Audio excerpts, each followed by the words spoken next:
Dalawang mosque na naman ang binomba. What are expended our lives of the innocent people? Ilan pa ba ang magiging biktima ng gera? 10? 100? 1,000? Ilan? And to add insult to the injury, last night at the television, your president was pleading for the people to donate their money in support for the victims of war, especially to the bereaved families of Christian soldiers. Bakit? Ang sundalo ba ng aming bansa ay walang mga pamilya? Walang kamag-anak na iiyak? Walang magtitiis dahil sila naputulan ng paa, ng kamay, nabulag, nawalan ng buhay, nawalan ng mga mahal sa buhay? Kasabot ko sa iyong debate na. No, you don't know how I feel, and you never will. this war will never be over hanggat hindi nagkakaintindihan ng mga taong makapangyarihan. At habang tayo'y patuloy na nagiging tagapanood lamang. We are doing something.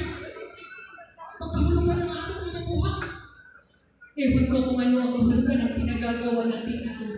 I think I really have to redefine the meaning of my involvement with this peace initiative. Alam ko mas marami pa akong magagawa kaysa ganito. Ate Nor! Alam mo, nagpapasalamat talaga ako nung nakilala kita.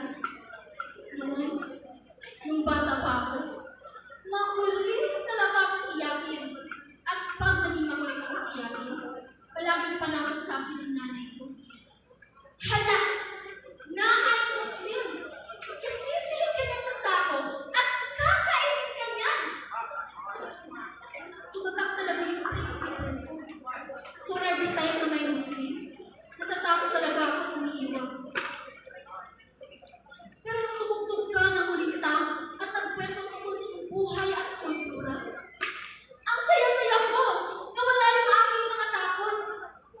Tapos tinuruan pa kami paano sumayaw ng kapamalong-malong. Sabi mo, tuturuan mo pa ako malugtog ng kulinta. Paano na yan kung aalis ka? Just imagine, Ate Nor, kung ang lahat ay may opportunity to learn about your culture, lahat siguro tayo magkakaintindihan. Hindi rin naman ito sa school ang tungkol sa iyong culture. May mga attempts, pero iba talaga kung may makasama kang Muslim na kagaya mo. Ewan, basta iba. Isa lang pala tayo, Ate Nor. Magkaiba tayo pero isa lang ang gusto natin layunin. Siyempre tayo taga Mindanao. Sino ba naman sa atin ang ayaw ng kaibaan? Hari naman.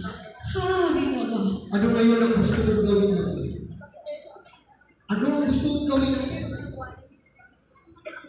Bakit ba kasi kayo nakikialam?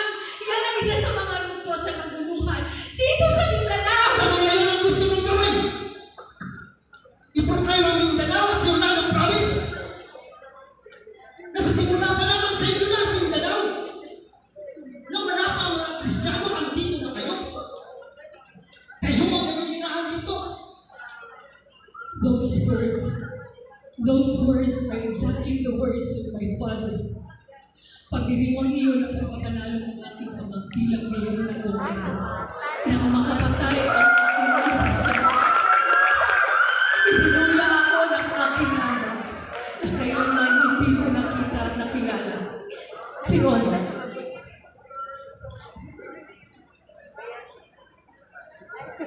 Anto na. Magulat ka ako naman to. Ay now!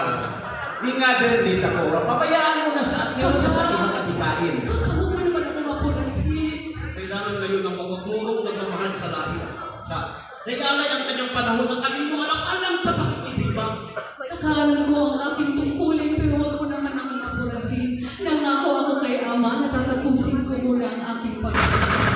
Malapit nang matapos ang aking thesis sinitak sa Bagdamang sa Moro Struggle. Makakatulong ito sa atin. Ang pag-aalay sa bansa ay nangangailangan ng taos-pusong pag-aalay sa sarili. Kailanman naman ay hindi natin maaaring pilitin kung sino man na sumabay sa ating pakikitigma. Ano ang mas Ang mga ganyan na pagdesisyon, ang iyong sarili kapanan o pag-aalay ng iyong buhay alang-alang sa ating mga yunik. Alang-alang sila sa lumuro sa Mindanao. Hindi ko na siya nagpapaalala sa akin kung ano ang aking dapat gawin. Alam ko ang aking Responsibilidad para sa ating bansa. Walang sino man sa langit ang makakahadlang sa pagtupad ng aking panata. Tutuparin natin ang ating tungkulin sa ating sariling paraan.